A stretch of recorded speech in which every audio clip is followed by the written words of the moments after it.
welcome to the show where we share the stories of the many who intersect with our healthcare system but are rarely heard from. My name is Kevin Ho, founder and editor of Kevin MD. Rate and review the show at kevinmd.com/rate, subscribe at kevinmd.com/follow. Today in the show, we have Sabari Sundarraj. She's a family physician. Her Kevin MD article is titled A Physician Mom's Take on Telemedicine. Sabari, welcome to the show. Thank you so much. I appreciate the time and the opportunity. We'll get into your article in a little bit, but briefly share your story and journey to where you are today. Sure. I started out as a family practitioner right after my residency in terms of a multi-specialty group practice in Wisconsin. And it was a wonderful journey. The clinic always, especially my mentor there, Dr. Reynolds, always taught me quality comes over quantity and quantity follows it. That was his motto. I took that to heart, and that's how I practiced my medicine from post-residency. I started my own practice when we moved to Houston, Texas in 2007, and we continued in solo practice for about 7.5 years before I joined another multi-specialty group practice. And after we had our twins in 2017, I really wanted to spend more time at home. In early 2018, I made the decision to step down from not only being an in-person family practice doctor, I was the anchor physician at my site, and I was one of the board of director physicians at Methodist in Houston. I stepped down from that position and I went into full-time telemedicine.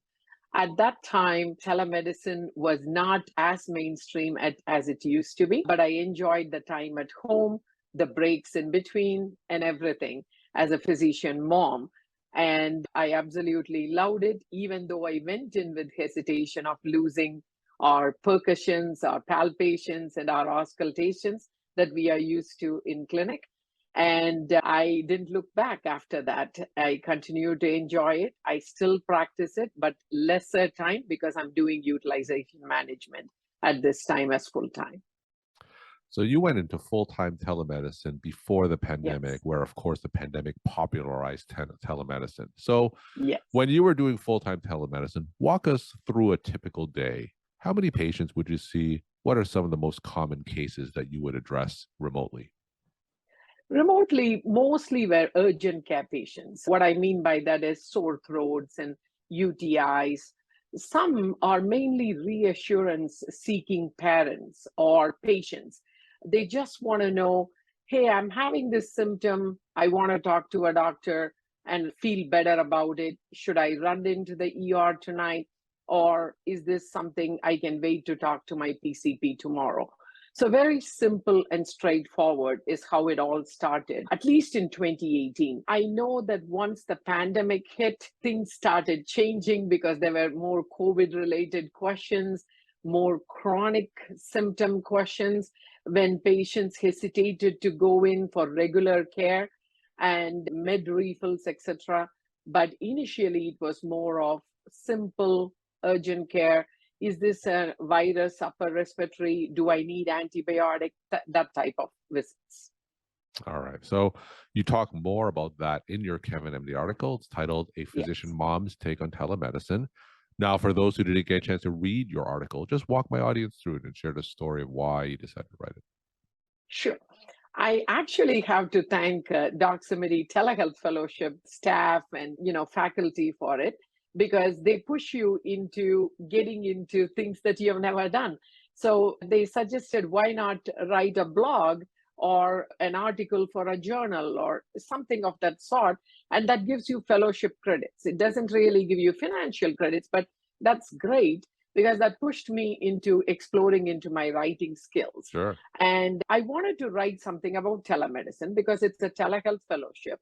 Then I realized, so many physicians write about it. Maybe I should combine 2-3 things together and bring my personal and professional side into it together and write a physician mom's take on it. So I thought that would be more compelling for the audience and it would be a different perspective from that side. So that's how it all evolved. And I didn't expect it to be such a big hit. Thank you also because I got this opportunity from that too.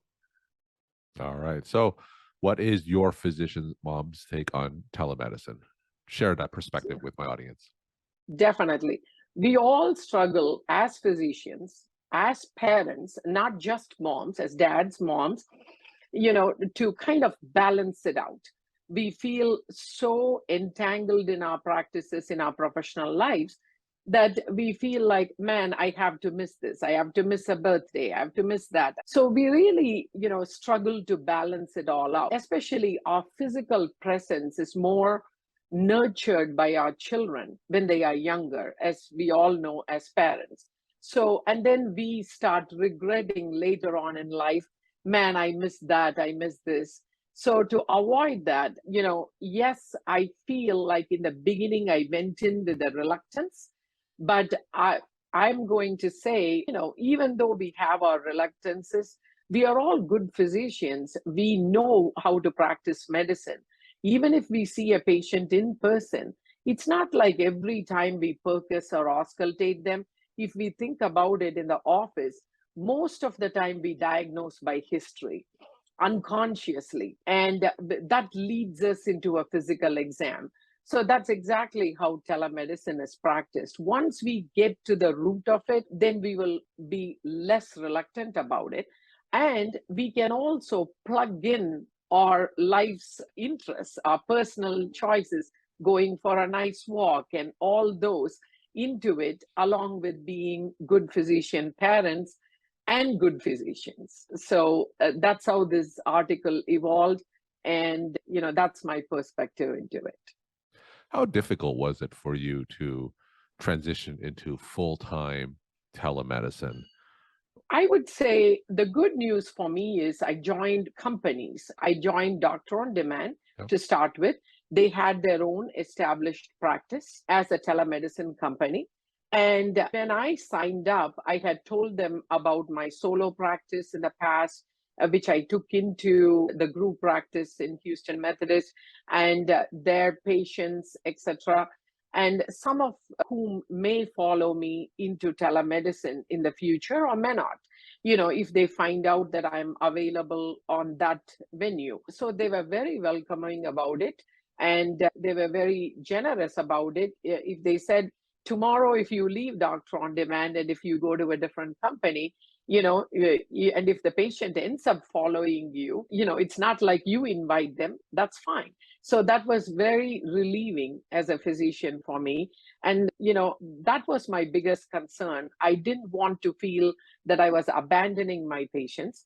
I told them that I will be available in telemedicine practice at some way or form. They just have to Google me and find me, because I had not yet finalized which practice I was going into. So initially it was more virtual urgent care. So it was not hard to get patients because they had an established practice.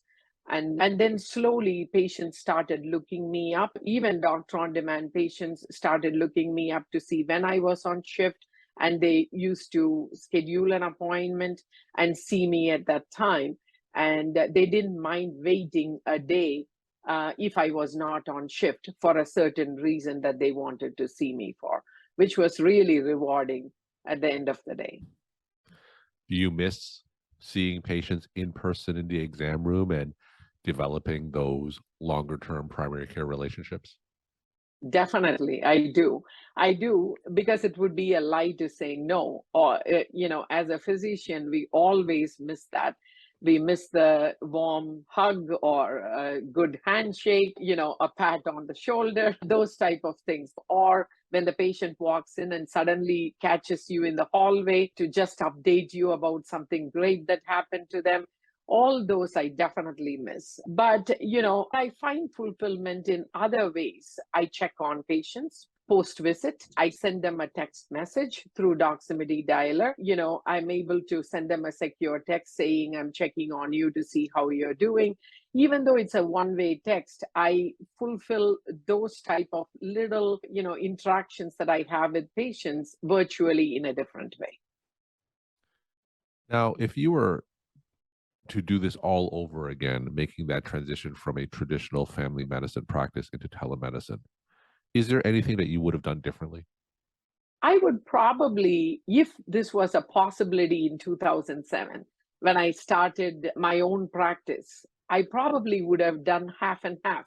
Yeah. And there would have been so many unnecessary visits and wait times that my patients had to go through for a simple urgent care thing that I could have solved virtually.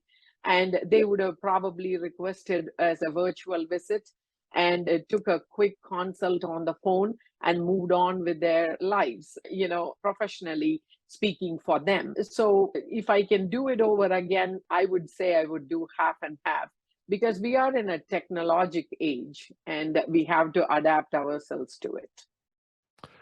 We're talking to Sabari Sundarraj. She is a family physician. Her Kevin MD article is titled A Physician Mom's Take on Telemedicine. Sabari, so if I'm a primary care physician listening to you on this podcast, and I'm actually thinking of making that transition from traditional primary care into a more involved telemedicine practice, what kind of questions should I be asking myself to make sure that that's the right path for me? What I would do is hhs.gov, the Human and Health Services.gov, they have an excellent telehealth specific, almost like a blueprint, if you will, for lack of a better word. They give you excellent resources about how to start a practice in telemedicine and what are the things to look for. Every nuance, including legal considerations, state licenses, and what is going away post pandemic, what is present like waivers. So there are so many discussions that are discussed in the hhs.gov website, and there are webinars, free webinars that they have. I would definitely research into it and watch those, read up on that before I get into that. And I would also probably, intermingle it with my regular practice, in-person practice, rather than just choose one over the other, and probably just change the ratio as time goes, depending on patient needs at that time. And my final question, what are some of your take-home messages that you want to leave with the Kevin MD audience? I would say, just like anything in our life, we only regret things we didn't do. We don't regret things we did most of the time in our lives. So this is one of them. I never thought I would like utilization management because that's the business side of medicine. As a practicing family physician, I used to think, wow, those medical directors don't want me to order anything. They want me to not do anything I want to do for my patients, which is not true. I find out when I come this side.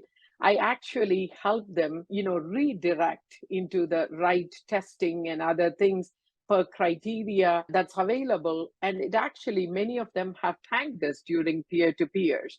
And I find myself as a family physician, when I return to my full-time clinical practice from part-time of that I would actually use that to avoid wastage in medicine.